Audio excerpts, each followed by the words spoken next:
presenting by Deep Music.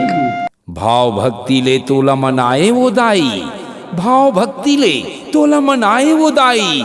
हे दाई दुर्गम हमाई हवै तोर बड़ाई, हे समलाई हे बमलाई करबे हमरो सहाई। हे बमलाई हे समलाई करबे हमरो सहाई, करबे हमरो सहाई, करबे हमरो सहाई।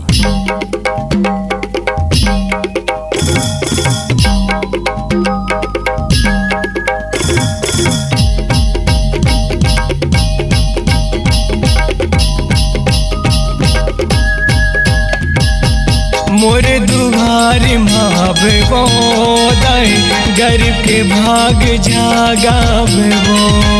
मोर दुआरे मावे वो दाई, गरीब के भाग जागावे वो। दाई आए तो दुआरे मोरी सुन ले पुकारी, दाई आए तो दुआरे मोरी सुन ले पुकारी। मोरे बिगड़ी भाग बनावे वो दाई, बिगड़ी भाग बनावे वो। मोर दुआरे मावे वो दाई, गरीब के भाग जागावे वो। मोर दुआरे मावे वो दाई, गरीब के भाग जागावे वो।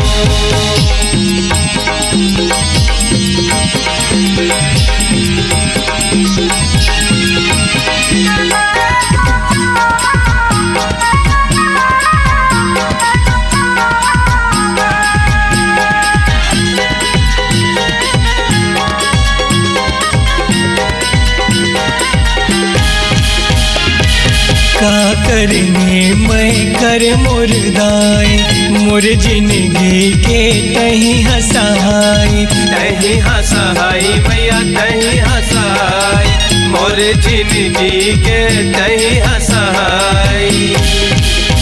जग जननी तै दुख हरनी तै, जग जननी तै दुख हरनी तै। मोर बिगड़ी तही बनावे वो दाई, बिगड़ी तही बनावे वो।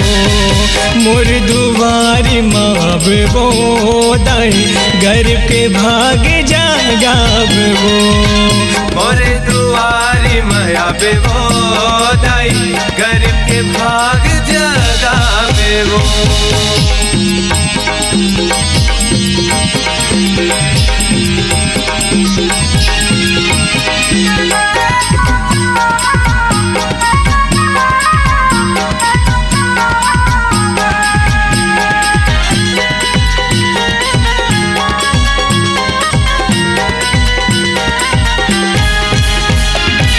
और दुआरी दाई जे हर जाते, बिन मांगे सब कुछ पा जाते।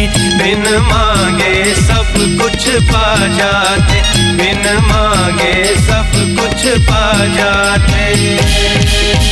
डोंगर गड़े बमलाई शीतला मोर दाई, डोंगर गड़े बमलाई शीतला मोर दाई। किसन सैनिक के सुन ले पुकार वो दाई, आए हो तोर दुआर वो। मोर दुआरे मावे वो दाई, गरीब के भाग जागावे वो।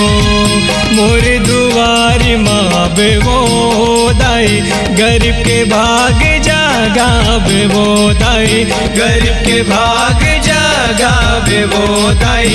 मोर दुआरे मावे वो दाई, गरीब के भाग जागावे वो दाई। मोर दुआरे मावे वो। अपने दिल की आवाज सुनने वाले, अपने आवाज से पहचान बनाने की ललक और अपना टैलेंट लोगों तक पहुंचाने के लिए आए राजश्री म्यूजिक स्टूडियो, जहां गाने और वीडियो की बेहतरीन रिकॉर्डिंग की जाती है। Rajshree music audio video recording studio, Birgaon, Raipur, Chhattisgarh. अधिक जानकारी के लिए कॉल करें 8085048130 और 7999776763 पर।